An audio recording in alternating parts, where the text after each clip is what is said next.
എവിടെ നിന്നാണ് ഈ മയക്കുമരുന്നുകൾ വരുന്നത്? ഈ സംസ്ഥാനത്ത് എവിടെയും ഇത് ഉൽപ്പാദിപ്പിക്കുന്നില്ല. പിന്നെ എവിടെ നിന്ന്? അദ്ദേഹം പറയുന്നു, ഇവിടെ ഒരിടത്തു നിന്നും 562 കിലോ കൊക്കൈനും 40 കിലോ മരിജുവാനയും പിടികൂടി. അത് വന്നത് മഹാത്മജിയുടെ ജന്മനാടായ ഗുജറാത്തിൽ നിന്നും. മറ്റൊരിടത്തു നിന്ന് 208 കിലോ കൊക്കൈൻ പിടികൂടി. അത് വന്നതും ഗുജറാത്തിലെ അങ്കലേശ്വർ എന്ന സ്ഥലത്ത് നിന്ന്. അങ്കലേശ്വരത്ത് റെയ്ഡ് നടന്നു. വീണ്ടും 518 കിലോ കൊക്കൈൻ പിടിച്ചെടുത്തു. മൊത്തം 1289 കിലോ കൊക്കൈനും 40 കിലോ മരിജുവാനും. മൊത്തവില 13,000 കോടി രൂപ. എവിടെ നിന്ന് വന്നു? അവിടെ നിന്നും, ഗുജറാത്തിൽ നിന്നും. തെരഞ്ഞെടുപ്പ് കമ്മീഷൻ ഇറക്കിയ പത്രക്കുറിപ്പിൽ പറയുന്നു, അല്ലെങ്കിൽ ചോദിക്കുന്നു, എങ്ങനെയാണ് രാജ്യത്തെ മയക്കുമരുന്നിന്റെ വിൽപ്പന കേന്ദ്രമായി ഗുജറാത്ത് മാറിയത്? ലോക്സഭാ തെരഞ്ഞെടുപ്പ് കാലത്ത് 3,959 കോടി രൂപയുടെ മയക്കുമരുന്നുകൾ പിടിക്കപ്പെട്ടു. അതിൽ തന്നെ 1,189 കോടിയുടേത് ഗുജറാത്തിൽ നിന്ന് മാത്രമാണ്. ഇത് ഇലക്ഷൻ കമ്മീഷൻ ഡേറ്റയാണ്.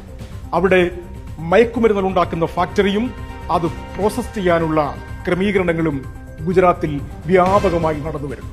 മയക്കുമരുന്ന് നിർമ്മാണത്തിന് ആവശ്യമായ അസംസ്കൃത വസ്തുക്കൾ എത്തുന്നത് കടൽ വഴി, ഗുജറാത്തിലെ തുറമുഖങ്ങൾ വഴി, പ്രത്യേകിച്ച് മുന്ദ്ര പോർട്ട് വഴി.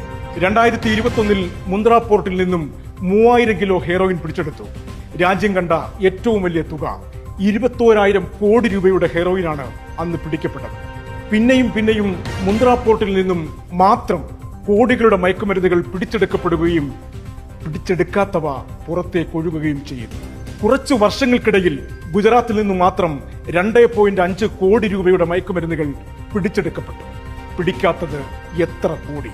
മുന്ദ്ര പോർട്ട് വഴിയെത്തുന്ന മയക്കുമരുന്നുകൾ സ്വീകരിക്കാനായി ഫാക്ടറികൾ തയ്യാറായി നിൽക്കുന്നു. അവിടെ നിന്നും ഇത് രാജ്യത്തിന്റെ മുക്കിനും മൂലയിലേക്കും ഒഴുകുന്നു. രാജ്യത്തെ യുവത്വം ഇരയായി കൊഴിഞ്ഞു വീഴുന്നു. മുന്ദ്ര പോർട്ട് ആരുടേതാണ്? അദാനിയുടേത്. ആ മുഖ്യമന്ത്രി ഇത്രമേ പറഞ്ഞുള്ളൂ. അയാളുടെ കാര്യത്തിൽ തീരുമാനമായി. ഇവിടെ കേരളത്തിൽ വിഴിഞ്ഞം പോർട്ടിൽ ഹെറോയിൻ പിടികൂടി. വിഴിഞ്ഞൻ പോർട്ട് ആരാണ് നടത്തിപ്പ്? അദാനി. രാജ്യാന്തര തലത്തിലുള്ള മയക്കുമരുന്ന് ശൃംഖലയുടെ ഭാഗമായി നമ്മുടെ വിഴിഞ്ഞവും മാറി. അതിലൂടെ കേരളവും. ആരുണ്ട് ചോദിക്കാൻ? ആരുമില്ല. എല്ലാ നാവുകളും വരണ്ടുണങ്ങി താണുപോയിരിക്കുന്നു. എല്ലാ കൈകളിലും ചങ്ങല വീണിരിക്കുന്നു.